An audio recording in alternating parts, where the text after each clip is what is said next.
Assalamualaikum warahmatullahi wabarakatuh. Perkenalkan nama saya Yesi Anismeda Daula yang akan menjelaskan tentang akses paruh sekilas dalam bentuk mind map. Nah, jadi yang pertama itu tentang definisi dari akses paruh, yang mana akses paruh ini merupakan kondisi ditemukannya rongga atau kantung yang berisi nanah di dalam organ paru-paru sehingga dan ini sering disebabkan oleh infeksi bakteri.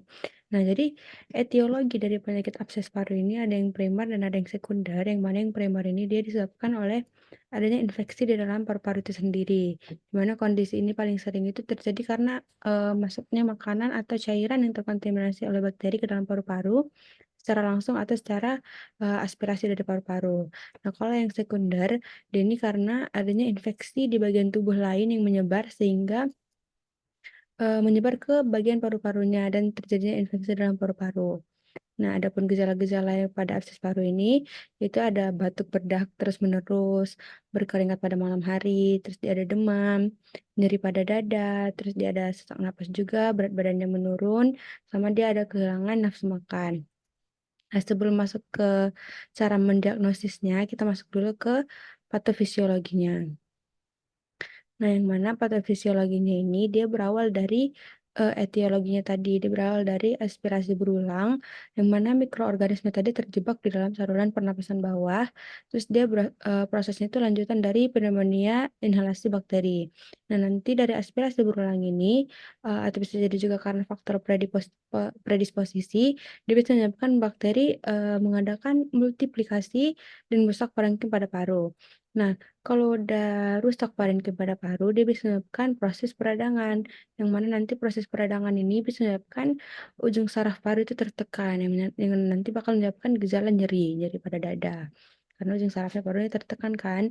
Selain daripada ujung saraf paru tertekan, proses peradangan ini juga bisa mengakibatkan adanya dikeliling oleh jaringan granulasi, yang mana tadi jaringan granulasi ini bisa menyebabkan proses nekrosis.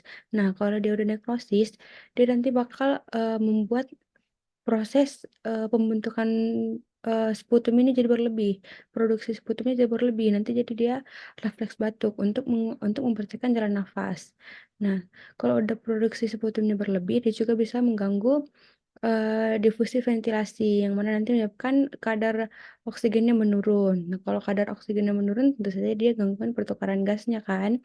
Nah, selain dari gangguan pertukaran gas, nanti si kadar oksigennya menurun juga bisa menyebabkan kelemahan fisik dan menjadi intoleransi aktivitas. Nah, yang mana tadi proses peradangan juga bisa jadi menyebabkan adanya dia melepaskan zat pirogen oleh leukosit pada jaringan. Nah, peradangan itu kan dia identik sama leukosit. Nah, kalau misalnya udah terjadi proses peradangan, dia bisa menyebabkan melepasnya zat pirogen oleh leukosit pada jaringan. Menyebabkan dia nanti ada rasa panas. Nah, nanti kalau panas ini dia akan menyebabkan adanya gejala gangguan rasa nyaman atau hipotermi. Nah, itu untuk patofisiologinya. Kita lanjut ke cara mendiagnosis.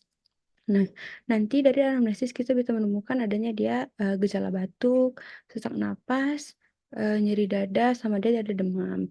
Nah, untuk pemeriksaan fisiknya, nanti dia bisa ditemukan nyeri tekan lokal di bagian dadanya, di bagian dada ada nyeri tekan lokal, perkusinya redup, terus ditemukan juga ada rongki basah sama bunyi napasnya itu menghilang.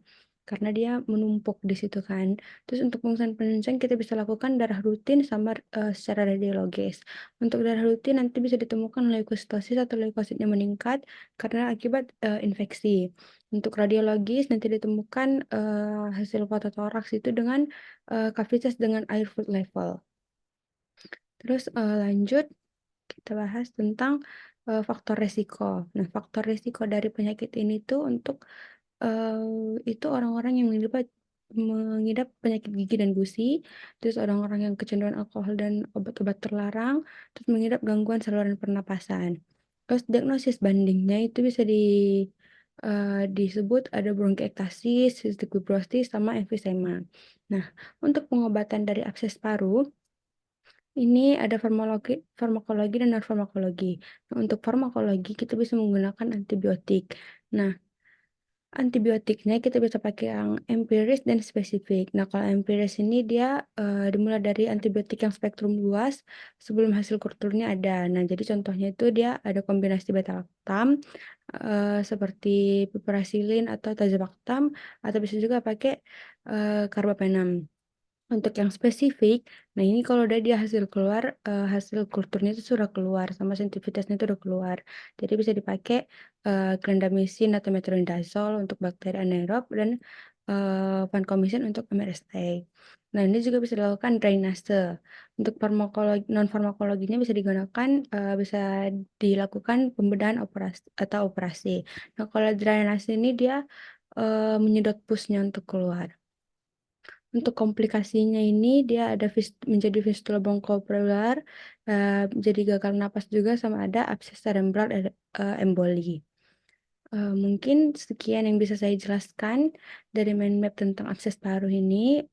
Terima kasih sudah menonton video saya. Sekian dari saya. Assalamualaikum warahmatullahi wabarakatuh.